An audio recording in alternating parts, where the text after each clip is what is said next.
தொடர்ந்து நாம் கிதியோன் வாழ்வை குறித்து நாம் தியானித்துக் கொண்டிருக்கிறோம். எதற்காக கிதியோனின் வாழ்வை குறித்து நாம் தியானிக்கிறோம் என்று சொன்னால், கிதியோன் மிக சிறந்த நியாயாதிபதி மாத்திரமல்ல, ஒரு சாமானியன். கிதியோன் ஒரு சாமானியன். அவரே வாய் திறந்து சொல்றாரு, நான் எளியவன், என் குடும்பம் எளியது, என் கோத்திரம் எளியது, நான் ஒரு சாமானியன், என்னை கொண்டு கர்த்தர் என்ன செய்து விட முடியும் என்ற ஒரு நினைப்பு அவனுக்குள்ள இருந்தது. ஆனால் எவனை கொண்டும் எதையும் செய்ய கர்த்தரால் முடியும் என்கிறதை கர்த்தர் நிரூபித்தார். ஆமென். எதற்காக நாம் கிதியோனின் வாழ்க்கையை தியானிக்கிறோம் என்று சொன்னால், இன்றைக்கு நீங்கள் ஒருவேளை சாமானியர்களாக உங்களை நினைக்கலாம், சாதாரணமானவர்களாக உங்களை எடை போடலாம். மனிதர்கள் எப்படி எடை போடுவார்கள்? எடை போடுதல்னா என்ன தெரியுங்களா? எடை போடுதல் என்றால் என்ன தெரியுங்களா? அவர்களை ஒரு தட்டில் வைப்பாங்க, இன்னொரு தட்டில் அவர்களுடைய சாதனைகள், கனவுகள், ஆசைகள், லட்சியங்கள், நோக்கங்கள் இவைகள் எல்லாம் வைப்பாங்க. வச்சா அது ரொம்ப வெயிட்டாக இருக்கும், இவங்க ரொம்ப லெஸ்ஸாக இருப்பாங்க. அப்போ நமக்கு இதெல்லாம் தகாது. ஆண்டவன் நாய்க்கு வாழை அளவெடுத்து வச்சா மாதிரி நம்ம எல்லாருக்கும் இவ்வளோதானு ஆண்டவர் நமக்கு விரலுக்கு தகுந்த வீக்கம்தான்னு அளவெடுத்து வச்சிருக்கிறாரு.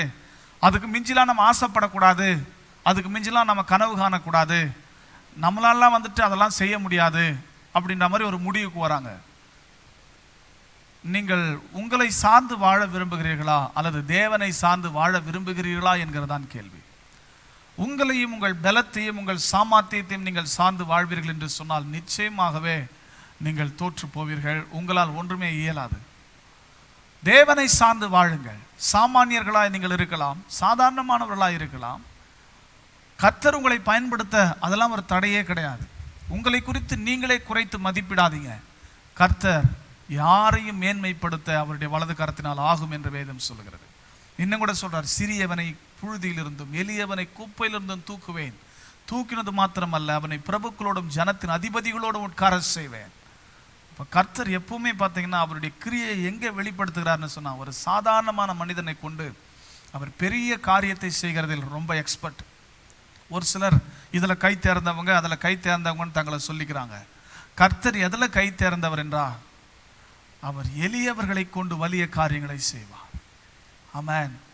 ஒரு சாதாரண மோசே, ஒரு அற்பமாக நினைக்கப்பட்ட யோசுவா, தன்னைத்தானே தன்னுடைய நிலையை உணர்ந்த கிதியோன், ஆடு மேய்த்த கழுதை தேட போன சவுல், ஆடு மேய்த்த தாவீது, ஆண்டவருடைய தெரிந்தெடுப்பை பாருங்க.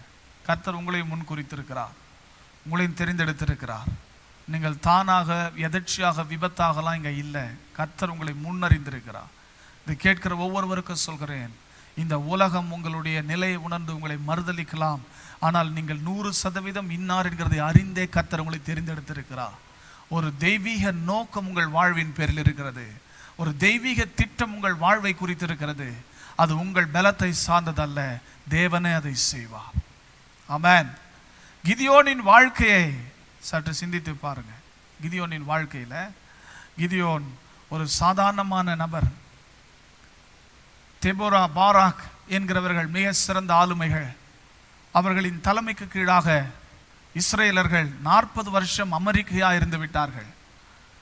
பிறகு இஸ்ரவேலர்கள் தேவனுடைய பிரமாணங்களை மீறி நடந்தார்கள். ஆண்டவர் சொன்னார், நான் உங்களுக்கு கொடுக்கும் தேசத்துக்கு நீங்கள் போயிட்டீங்கன்னா அங்கே என்னை மட்டும்தான் சேவிக்கணும், வேறு எதையும் சேவிக்க கூடாதுன்னு சொன்னார். ஆனால் இவர்கள் அவரை மட்டும் விட்டாங்க, மற்ற எல்லாம் நாய், குரங்கு எல்லாத்தையும் சேவிக்க ஆரம்பிச்சிட்டாங்க.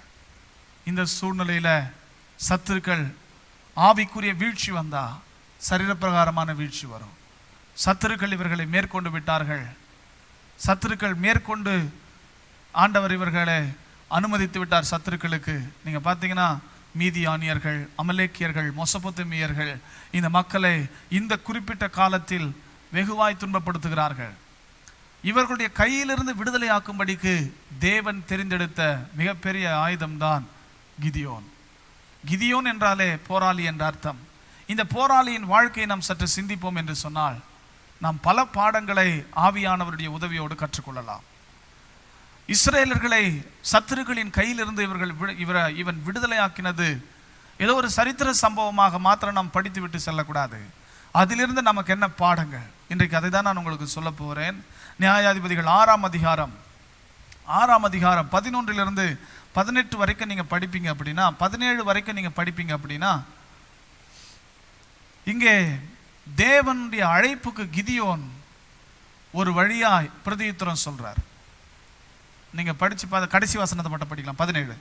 அப்பொழுது அவன் உம்முடைய கண்களில் இப்பொழுதும் எனக்கு தயை கிடைத்ததானால் என்னோட பேசுகிறவர் தேவரீர் தான் என்று எனக்கு ஒரு அடையாளத்தை காட்ட வேண்டும். கவனியுங்கள், கர்த்தர் இவ்வளவு நேரம் பேசுறாரு. நீங்க பாத்தீங்கன்னா கிதியோன் ஒரு சில நேரத்துல புலம்புறாரு.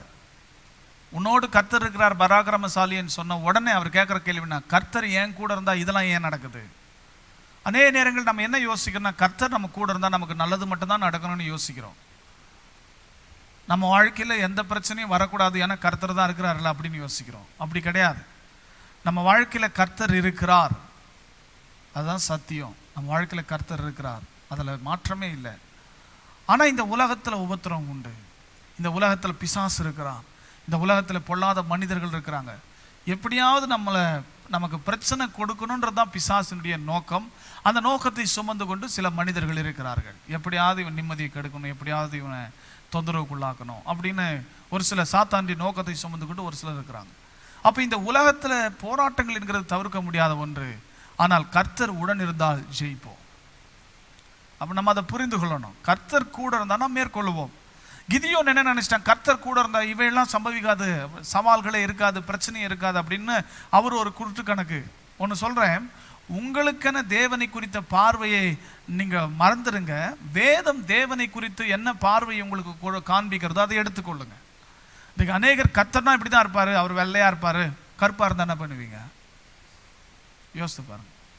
ஒரு பாஸ்டர் என்கிட்ட அப்பப்போ சொல்லுவார், நான் பிரசங்கம் பண்ணிக்கினே இருந்தேன், ஒரு வெள்ளையா ஒரு கிழமை அப்படியே உள்ள வந்துச்சு, தாடி வச்சுக்கினேன் அப்படின்னு.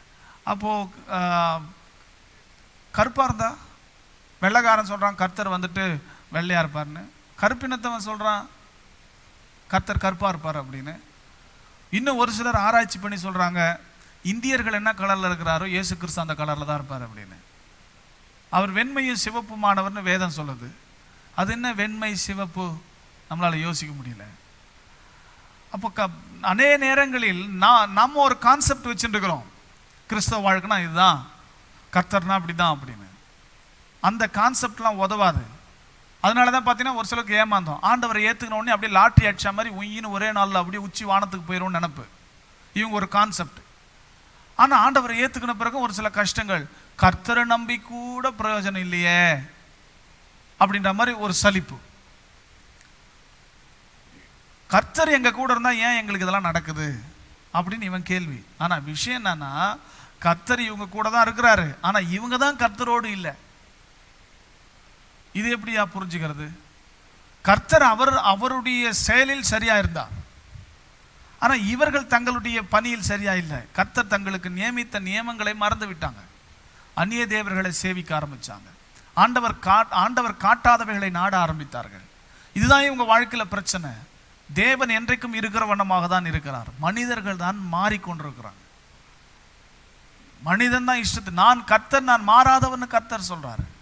நான் நேற்றும் மாறல, இன்னைக்கும் மாறல, நாளைக்கும் மாறல, என்னைக்கும் மாற மாட்டேன். மாறுறது யாருன்னா நம்ம தான். இந்த மாறுகிற மனிதனால் தான் பிரச்சனையே. அப்போ எங்க கூட இருந்தா ஏன் இதெல்லாம் நடக்குது அப்படின்னு சொல்லி அவருடைய முற்பிதாக்களுக்கு சொன்ன அற்புதங்களை எல்லாம் சொல்றாரு, புலம்புறாரு. 13ஆம் வசனம் கிதியோனின் புலம்பல். 14ஆம் வசனம் கர்த்தர் கிதியோனுக்கு மறு உத்தரவு சொல்றாரு, உனக்கு என்ன பலன் இருக்குது அதோட போ, அவங்கள உன் கையில ஒப்பு கொடுப்பேன்னு சொல்றாரு. 15ஆம் வசனத்துல இவர் என்ன சொல்றாரு, கிதியோன் கர்த்தருக்கு பதிலா என்ன போன்னு சொல்றீங்க, அவங்கள உன் கையில ஒப்பு கொடுப்பேன்னு சொல்றீங்க, நீ இஸ்ரவேலை ரட்சிப்பேன்னு சொல்றீங்க, ஆனா ரொம்ப எளிய குடும்பமாச்சே, என்னால எப்படி இது செய்ய முடியும், நீங்க தவறான நபரை சூஸ் பண்ணிட்டீங்க அப்படின்னு சொல்றாரு. ஆனா கர்த்தர் சொல்றாரு, நான் உன்னோடு கூட இருப்பேன், ஒரே மனுஷனை முறியடிக்கிறது போல நீ மீதியானீர் என்ன செய்வ, முறியடிப்ப அப்படின்னு சொல்றாரு. அவருக்கு ரொம்ப சந்தோஷமாயிடுச்சு. சந்தோஷம் ஒரு பக்கம்னாலும் இதை சொன்ன உடனே கர்த்தருடைய திட்டத்துக்கு, கர்த்தருடைய சித்தத்துக்கு, அழைப்புக்கு கிதியோன் இப்போ ரெஸ்பான்ஸ் பண்ண ஆரம்பிச்சிட்டார். புலம்புனவரு, கேள்வி கேட்டவரு, தன்னை குறித்த தாழ்வு மனப்பான்மை வெளிப்படுத்தினவரு, இப்ப சொல்றாரு, சரி நீங்க என் கூட இருப்பீங்கன்னா எனக்கு ஒரு அடையாளத்தை காட்டுங்க. எனக்கு என்ன செய்யுங்க? ஒரு அடையாளத்தை காட்டுங்க. இப்ப வழிக்கு வராரு. ஆண்டவர் அடையாளத்தை காட்டுறாரு.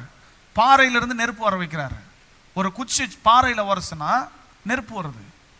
அப்போ இந்த அடையாளத்தை பார்த்த உடனே அவருக்கு கொஞ்சம் தைரியம் வந்துருச்சு. ஆண்டவருடைய அழைப்புக்கு அவர் ரெஸ்பான்ஸ் பண்ண ஆரம்பிச்சார். அப்போ முதலாவது நான் உங்களுக்கு பரிசுத்த ஆவியானுடைய துணையோடு இன்றைக்கு சொல்றது என்னன்னா, தேவன் உங்களை அழைக்கும் போது உங்களுடைய கடந்த கால நிகழ்கால கஷ்டங்களை சொல்லி அவர்கிட்ட இதெல்லாம் ஏன் நடந்துச்சுன்னு புலம்பாதீங்க. உங்களுடைய வருங்காலத்தை குறித்து தேவன் பெரிய திட்டத்தை வைத்திருக்கிறார். ஆமென். அப்போ இந்த இந்த இந்த வேலையில் நீங்க அதை சரியா உணரணும். உங்கள் எதிர்காலத்தை குறித்து கர்த்தர் மிகப்பெரிய திட்டத்தை வைத்திருக்கிறார். மட்டும் இல்ல, நீங்க யார், உங்களால் என்ன செய்ய முடியும் என்றெல்லாம் ஆராய்ச்சி பண்ணாதீங்க. கர்த்தர் என்ன சொல்றாரோ அதுக்கு பதில் சொல்லிடுங்க. ஆண்டவரே நான் இருக்கிறேன்னு சொல்லிடுங்க. என்னால் முடியுமா முடியாதா அதெல்லாம் யோசனை பண்ணிட்டு இருக்காதீங்க. அவர் உன்னை கொண்டு செய்வேன்னு சொன்னா அவர் உன்னை கொண்டு செய்வார். அவர் உன்னை கொண்டு செய்ய மாட்டேன்னு சொல்லியே, உன்னை கொண்டு செய்யறேன்னு தானே சொல்றாரு. அப்போ உங்களை நீங்க பார்க்காதீங்க, அவரை பாருங்க. தேவன் உங்களை அழைக்கும் போது நீங்க அவருக்கு சரியான பதிலை சொல்லுங்க, மறு உத்தரவு கொடுங்க. உங்களை பார்க்காதீங்க, நீங்க கடந்து வந்த கஷ்டங்களை பார்க்காதீங்க. கர்த்தர் உங்களை கொண்டு பெரிய காரியத்தை செய்வார். ஆமென். ரெண்டாவதா நான் உங்களுக்கு சொல்ல விரும்புகிறேன், நியாயாதிபதிகள் 6ஆம் அதிகாரம் 24 - 26 வரைக்கும் படிக்கலாம். அங்கே கிதியோன் கர்த்தருக்கு ஒரு பலிபீடத்தை கட்டி அதற்கு யெகோவா ஷாலோம் என்று பெயரிட்டான். யெகோவா ஷாலோம் என்று பெயரிட்டான். அது இந்நாள் வரைக்கும் அபியேஸ்ரியரின் ஊராகிய ஒப்ராவில் இருக்கிறது. அன்று ராத்திரியிலே கர்த்தர் அவனை நோக்கி, நீ உன் தகப்பனுக்கு இருக்கிற காளைகளில் 7 வயதான 2ஆம் காளையை கொண்டு போய் உன் தகப்பனுக்கு இருக்கிற பாகாலின் பலிபீடத்தை தகர்த்து அதன் அருகே இருக்கிற தோப்பை வெட்டி போட்டு இந்த கற்பாறை உச்சியிலே பாங்கான ஒரு இடத்தில் உன் தேவனாகிய கர்த்தருக்கு ஒரு பலிபீடத்தை கட்டி இந்த 2ஆம் காளையை கொண்டு வந்து அதை நீ வெட்டி போட்ட தோப்பினுடைய கட்டை விறகுகளின் மேல் சர்வாங்க தகனமாக பலியிட கடவா என்றார். சரி. அப்பொழுது கிதியோன் தன் வேலையாட்களின் 10 பேரை சேர்த்து கர்த்தர் தனக்கு சொன்னபடியே செய்தான். அவன் தன் தகப்பன் குடும்பத்தாருக்கும் அந்த ஊர் மனுஷருக்கும் பயப்பட்டபடியினாலே அதை பகலிலே செய்யாமல் இரவிலே செய்தான். கவனிங்கள், இரண்டாவதா இன்னைக்கு ஆவியானவர் நம்ம கூட சொல்றாரு, பாகாலின் பலிபீடங்களை அன்றைக்கு கிதியோன் தகர்த்து போட்டான் என்று சொல்லி. இன்றைக்கு பாகால் என்றால் நாம் எப்படி புரிந்து கொள்ளலாம்? அதற்கு பலி செலுத்துகின்ற பீடம் என்றால் நம்ம எல்லாருக்கும் தெரியும், இருதயம் ஒரு பலிபீடம். இருதயம் ஒரு பலிபீடம். இந்த பலிபீடத்தில் பாகாலுக்கானவைகள் இருக்கக்கூடாது, அவைகள் தகர்க்கப்பட வேண்டும். பாகால் என்று சொன்னால் அந்நிய தெய்வம், பிசாசு. பிசாசுக்குரிய காரியங்கள் நமக்குள்ளே இருக்கக்கூடாது, அவைகள் தகர்க்கப்பட வேண்டும். இங்கே கர்த்தர் சொல்கிற செயலை நீங்க கவனிப்பீங்கன்னா, அவன் தகர்த்த அந்த பாகாலின் பலிபீடம் யாருடையது? அவங்க அப்பாவது. பட்சா தானே நீங்க பதில் சொல்வீங்க. என் மூஞ்ச முறைச்சி பார்த்துருந்தா என்ன அர்த்தம்? படிக்கும் போதாவது கவனிக்கணும். படிங்க மறுபடியும் 25. அன்று ராத்திரியிலே கர்த்தர் நீ உன் தகப்பனுக்கு இருக்கிற காளைகளில் 7 வயதான 2ஆம் காளையை கொண்டு போய். காளை யாருது? எத்தனை வயசு காளை? 7 வயசு காளைனா இளங்காளை. சரி. உன் தகப்பனுக்கு இருக்கிற பாகாலின் பலிபீடத்தை தகர்த்து அதன் அருகே இருக்கிற தோப்பை வெட்டி போட்டு. கவனிங்க, காளையும் யாருது? அப்பாது. தோப்பும் யாருது? அப்பாவது. பலிபீடமும் யாருது? அப்பாவது. இப்ப அப்பாவுக்கு தெரியாம இவர் போய் வெட்டி போட்டா என்ன ஆகும்? தேவையில்லாம குடும்பத்துல பிரச்சனை வரும். அப்போ மாத்திரமல்ல, அந்த ஊரே இந்த பலிபீடத்தை சார்ந்துதான் இருக்கு. நீங்க பின்னாடி படிச்சீங்கன்னா, காலையில இந்த பலிபீடம் தகர்க்கப்பட்டு தோப்பெல்லாம் வெட்டப்பட்டு இருக்கிறத பார்த்துட்டு அந்த ஊர் ஜனமே கூடி வந்து, இதை செய்தவன் யார், அவனை வெட்டி போடணும் அப்படின்னு சொல்றாங்க. ஊர் ஜனமே, அவங்க அப்பா இல்ல, ஊர் ஜனமே சேர்ந்து வந்து சொல்றாங்க, அவனை வெட்டிடணும், இந்த மரங்களை வெட்டினவனை வெட்டணும், பாகாலின் பலிபீடத்தை தகர்த்தவனை தகர்க்கணும் அப்படின்னு ஊர் ஜனமே சொல்லுது. அப்புறம் இவனுடைய அப்பா அவங்கள சமாளித்து அனுப்பிடுறாரு. ஆனால் இங்கே பாயிண்ட் என்னன்னு கேட்டிங்கன்னா, கிதியோன் சற்று தயங்கலை. கர்த்தர் என்ன சொன்னாரோ அதை செய்ய சற்றும் தயங்கலை. அன்னைக்கு இரவே போய் என்ன செய்யறான்? பாகாலின் பலிபீடத்தை தகர்க்கிறான். அந்த பாகாலின் தோப்புகளை வெட்டி போடுறான். கர்த்தர் சொன்னது போலவே அங்கே கர்த்தருக்குன்னு ஒரு பலிபீடத்தை கட்டி அந்த பலிபீடத்தின் மேல கர்த்தருக்கென அவன் பலிகளை செலுத்துறான். ஆமென். ஒரு மாற்றம். இடம் அதே தான், ஆனா பலிபீடம் கட்டப்பட்டது கர்த்தருக்காக, அங்கே பலி செலுத்தப்பட்டது கர்த்தருக்காக. இன்றைக்கு கர்த்தருடைய ஆவியானவர் நம்மோடு கூட இடைப்படுகிறார். நம்ம வீட்டை நம்ம சுத்தம் பண்ணிட்டோமா? நம்முடைய மனசை நம்ம சுத்தம் பண்ணிட்டோமா? அன்றைக்கு கிதியோனின் வீட்டிலே பாகாலின் பலிபீடம், கிதியோனின் வீட்டிலே அன்றைக்கு பாகாலின் தோப்பு, விக்கிரக தோப்பு, கிதியோனின் வீட்டிலே பாகாலுக்கு பலி செலுத்தப்பட்டது. கர்த்தர் சொன்னார், முதல்ல உன் வீட்டை சுத்தம் பண்ணிடு. வீடு சுத்தம் பண்ணா ஊர் பாதிக்கப்படும். அப்போ ஆண்டவர் சொன்னது போலவே கிதியோன் வீட்டை சுத்தம் பண்ணாரு.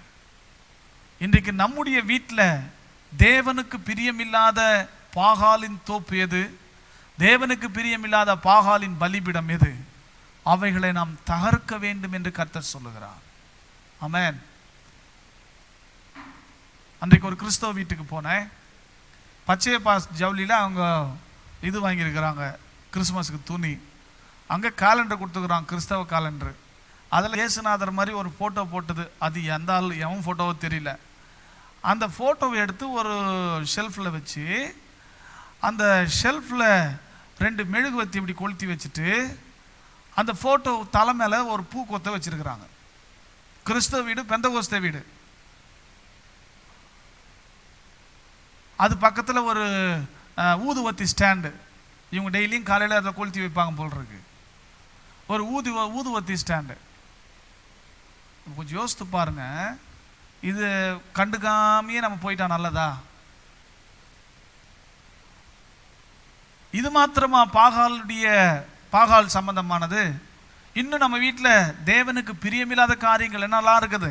வாக்குவாதம், சண்டைகள், விரோதங்கள், ஒருவருக்கொருவர் முரட்டாட்டம் பண்ணுதல், கலகம் பண்ணி கொள்ளுதல், புரணி பேசுறது, ஒருத்தர் இல்லாதப்ப இன்னொருத்தரை பற்றி பேசுறது, இன்னொருத்தர் இல்லாத பற்றி அவரை பற்றி பேசுறது. அப்போ கொஞ்சம் யோசித்து பாருங்க, இதெல்லாம் வீட்டுக்குள்ளவே 4 பேருக்குள்ளவே நடக்குது, 5 பேருக்குள்ளவே நடக்குது.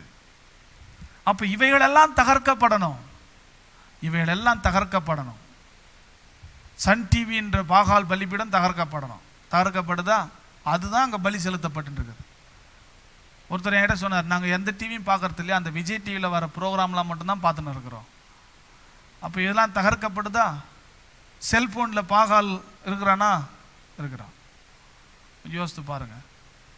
தனியாக போய் உட்காந்துன்னு புதுசாக என்னென்ன படம்லாம் ரிலீஸ் பண்ணுறது போஸ்ட் ஓட்டுறாங்களோ அதை திருட்டுத்தனமாக பார்த்துனுக்கிறான் நம்மால். நைட்டில் ஹெட்ஃபோன் வச்சுக்கின்னு யாருக்கும் தெரியாத அளவுக்கு. அப்போ கொஞ்சம் யோசித்து பாருங்க. ஆஃப்லைன் வீடியோ போட்டு வச்சுக்கின்னு புது படத்தெல்லாம் பார்த்துட்டு இருக்கிறான். அப்போ இது எப்படி? இது ஒரு நாள் ஃபோனே டொம்முன்னு வெடிச்சிரும், பாகால் பலிபீடம் தகர்ந்தா மாதிரி. அப்போ ஆண்டவர் நம்மோடு கூட இன்னைக்கு இடைப்படுறாரு. நம்ம வாழ்க்கையில் இருக்கிற பாகாலின் பலிபீடங்கள் தகர்க்கப்படணும். தன் பிழைகளை உணரத்தக்க மனுஷன் யார்? கர்த்தர் ஒரு மனுஷனை கேட்கிறார். யார் அந்த மனுஷன்? தன் பிழையை யாரால உணர முடியும்? நம்மை நாமே நிதானித்து பார்த்தா நம்ம நியாயம் தீர்க்கப்பட மாட்டோம். மற்றவங்கள நம்ம நிதானிச்சுருக்கிறோமே, அவன் யோக்கியனா, அவன் நல்லவனா, அவன் வார்த்தைகள் சரியா, அவன் நடக்கை சரியா, அவன் போக்குவரவு சரியா, அவன் அப்படியா, அவன் இப்படியான பிறரை நிதானிக்க தெரிஞ்ச நமக்கு நம்மை நிதானிக்க நமக்கு யோக்கியதை இருக்கிறதா? நம்மை நாம் நிதானிக்கிறோமா? நம்ம பிழையை நம்ம உணர்றோமா? தன் பிழைகளை உணரத்தக்கவன் யார்? நான் மட்டும் ரொம்ப நல்லவன், மற்றவங்களாம் ரொம்ப மோசம் அப்படின்ற ஒரு மனப்பாங்கு உங்களுக்குள்ள இருக்குன்னா நீங்க தான் ரொம்ப மோசம். அப்ப இன்னைக்கு உங்களுக்குள்ள என்ன பிழை இருக்கிறது? உங்களுக்குள்ளே இருக்கிற பாகாலின் பலிபீடம் எது? உங்களுக்குள்ளே இருக்கிற விக்கிரக தோப்பு எது? அன்றைக்கு கிதியோன் அவைகளை தகர்த்து போட்டான். நீங்களும் அவைகளை தகர்த்து போட வேண்டும்.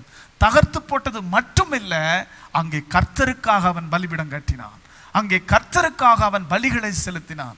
அப்போ நான் தீமைகளை வெறுத்து விட்டேன், வேண்டாம் என்று விட்டு விட்டேன் என்று நீங்கள் சொல்லிட்டா மட்டும் போதாது, நன்மை செய்யணும்.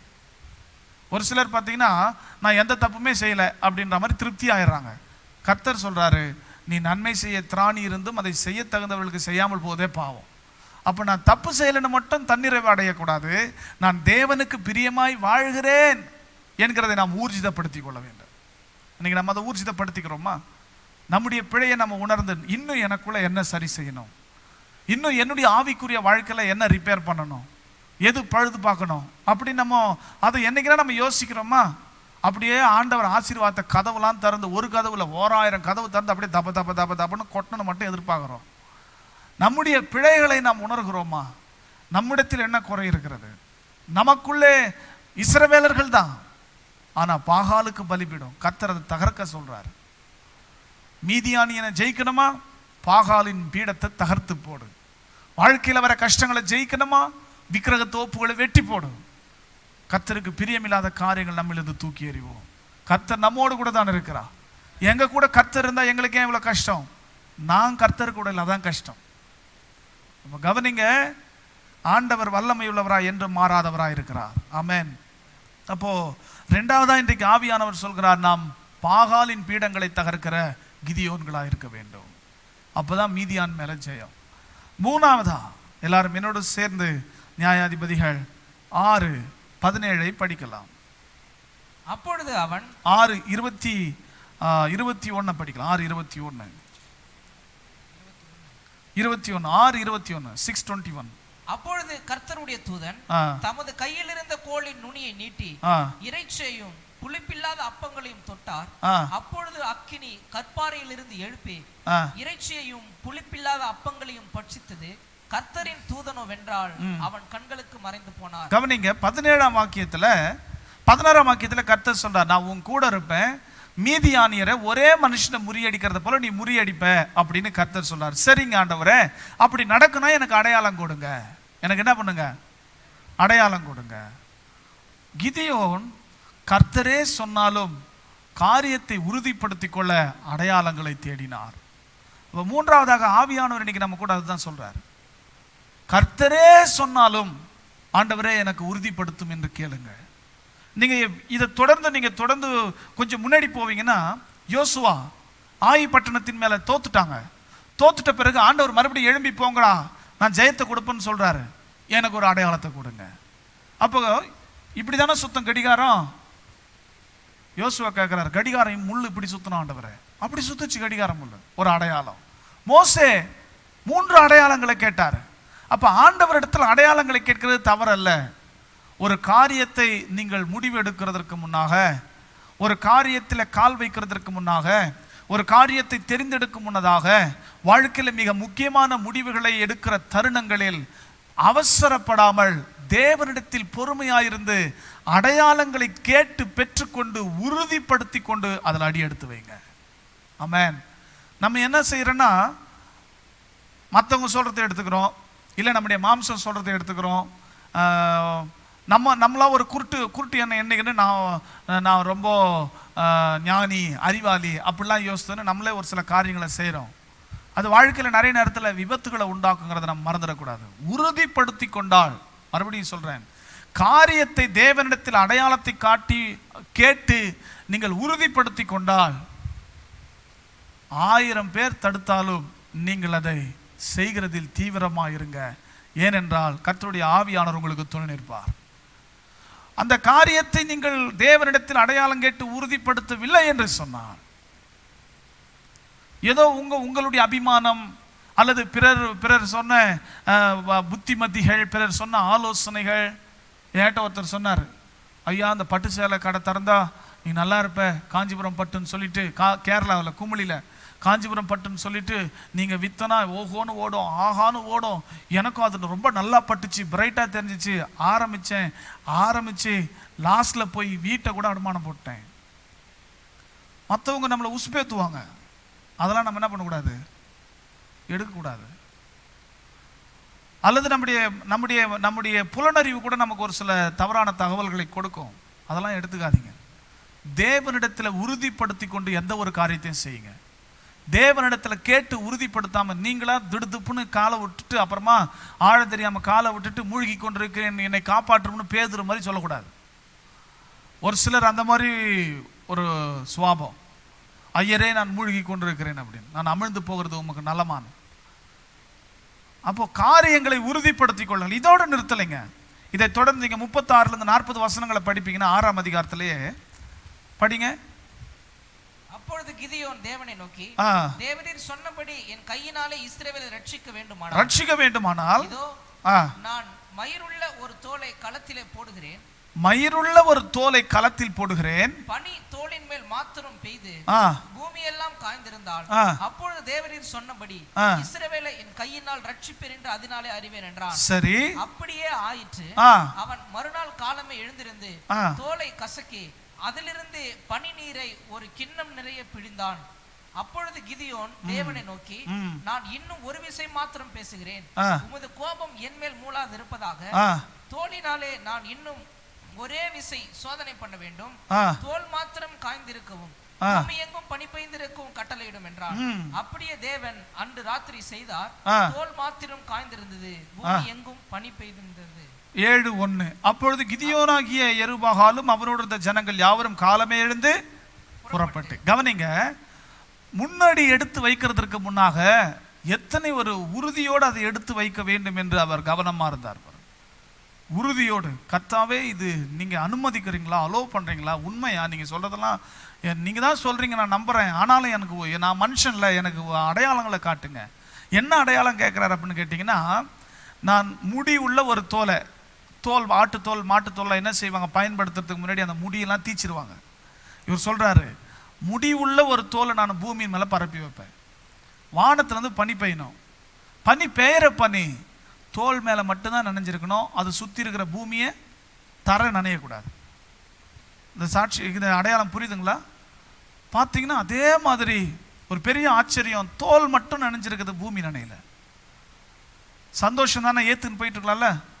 என் மேலே கோவப்படாதீங்க ஆண்டவரே, இன்னொரு அடையாளம் கேட்குறேன். என்ன அடையாளம் தான்? இப்போ ஃபர்ஸ்ட் தோல் மட்டும் நடந்துச்சு, பூமி நனையில. இப்போ பூமி மட்டும் நனையணும், தோல் நனையக்கூடாது. அதே போல ஆச்சு. அப்போ முன்னாடி எடுத்து வைக்கிறதற்கு எவ்வளோ முன்னெச்சரிக்கையா இருக்கிறார் பாருங்க யெருபாகால். அப்போ நம்ம அப்படி இருக்கிறோமா? முன்னாடி எடுத்து வைக்கிறதற்கு நம்ம முன்னெச்சரிக்கையா இருக்கிறோமா? ஆண்டவரிடத்துல அடையாளங்களை கேட்குறோமா? ஆண்டவர் உறுதிப்படுத்தும் வரைக்கும் அமெரிக்கையா இருக்கிறோமா? இல்லது ஆகார போல எவ்வளையோ கட்டி வச்சுட்டு இது வரைக்கும் இழுத்துக்கிட்டு மாட்டிக்கிட்டு இருக்கிறாங்க பாருங்க இஸ்ரவேலர்கள், இஸ்மாயில்கள். அவசர கோலம்.